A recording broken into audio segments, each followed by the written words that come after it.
بسم اللہ الرحمن الرحیم۔ قرآن مجید کے اندر اشراط العرض کے جن ناموں کا ذکر موجود ہے ان پر بات کرنا چاہوں گا۔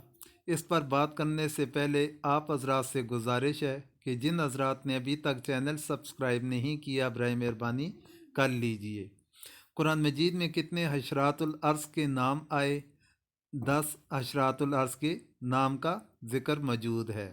اب ان میں سے وہ 10 کون کون سے اشراط العرض ہیں؟ پہلے نمبر پر چیونٹی ہے، پھر مکھی کا ذکر آیا، مچھر کا ذکر آیا، ککڑا کا ذکر آیا، شہد کی مکھی ہے، پروانہ، جوں، مینڈک، سانپ، اژدہا۔ ان کا ذکر اللہ تبارک و تعالیٰ نے مختلف مواقع پر قرآن مجید کے اندر فرمایا ہے۔ امید ہے کہ ان چیزوں کو سمجھ چکے ہوں گے۔